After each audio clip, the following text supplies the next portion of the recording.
On a hot afternoon in Texas, a 2001 Chevy Tahoe with over 430,000 miles lumbered past a brand new Ford Explorer stranded on the shoulder. The Tahoe's owner, who paid less than $4,000 for the truck 3 years ago, was on his way home from a weekend camping trip. Boat in tow, air conditioning blasting, and not a hint of trouble. The Explorer's driver, meanwhile, stood outside his $48,000 SUV with just 39,000 miles on the odometer, waiting for a tow truck and probably wondering how his reliable new ride had betrayed him so quickly. That scene isn't rare. It's the rule. In Colorado, a 1999 Nissan Pathfinder with nearly 400,000 miles still tows its owner's fishing boat every summer without complaint, while newer crossovers with half the mileage are sidelined by transmission failures and electrical gremlins. In Arizona, a 2005 Acura MDX with 320,000 miles quietly outlives luxury SUVs worth 10 times its resale value. And in Oregon, a 20-year-old Toyota Sequoia still hauls kids, luggage, and sports gear every day, while the neighbors rotate through leased SUVs that seem allergic to six-figure mileage. Everywhere you look, the pattern repeats. The older trucks keep running, the newer ones keep breaking, and the irony couldn't be clearer. In today's market, the vehicles built to last forever are the ones most people overlook. Automakers don't want to admit it, but the truth is simple. Modern SUVs aren't built to last forever. They're built to last just long enough. In the 90s and early 2000s, engineers overbuilt vehicles because reputation mattered more than quarterly profits.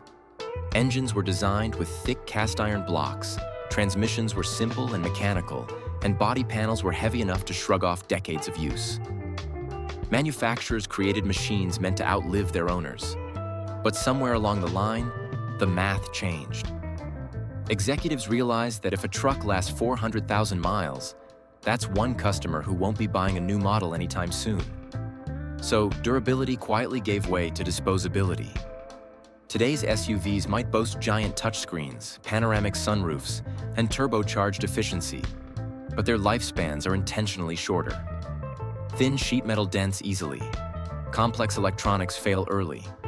Engines are tuned for emissions and fuel economy, not longevity. And transmissions, once bulletproof, are now designed with planned obsolescence in mind, many failing before they even hit 150,000 miles.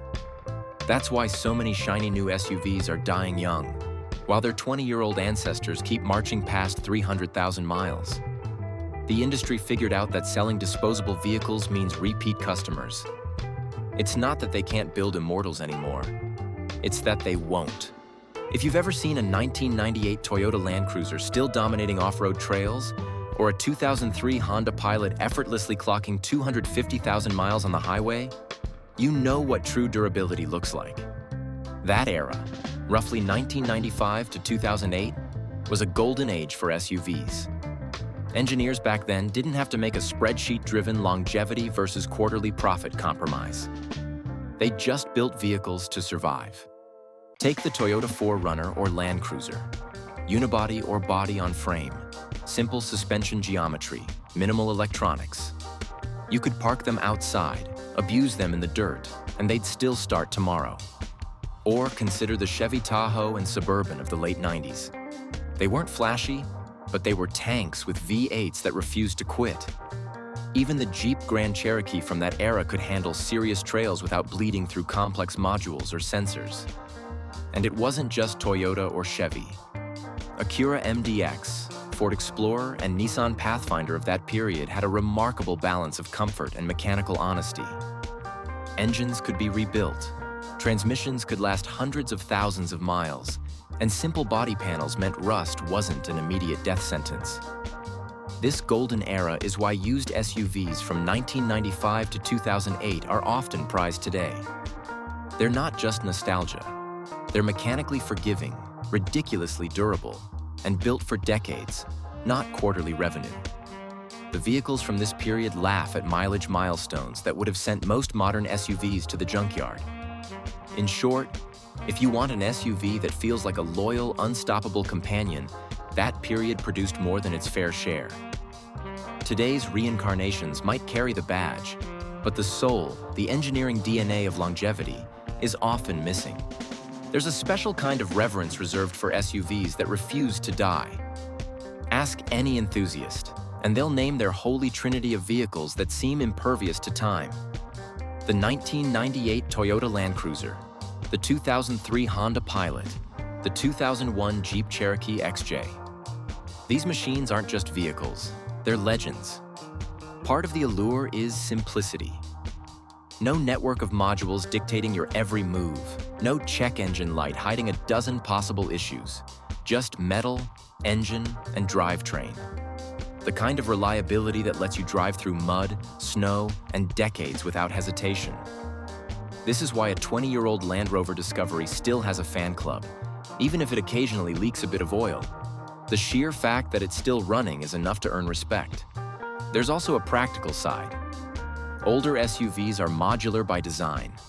Swap a part, fix a leak, tighten a bolt, and you're back on the road, often with a few tools and a bit of elbow grease.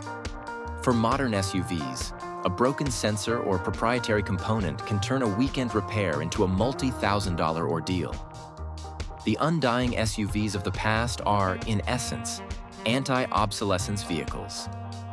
This cult has influenced buying trends. Enthusiasts scour classifieds for low-mileage gems and restore long-forgotten models to their former glory. The used SUV market thrives on these legends. The irony is delicious. Vehicles once considered outdated or even cheap are now collectible because of their longevity.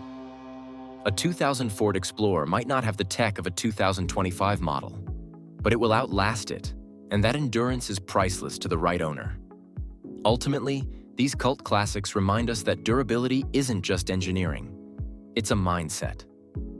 The SUVs that survive decades do so because they were built for function over flair, for repair over replacement, and for life over luxury. They've become icons not just of an era, but of an attitude. That vehicles can and should outlive trends, fads, and even their owners' whims. Right now, the market is stacked with hidden gems.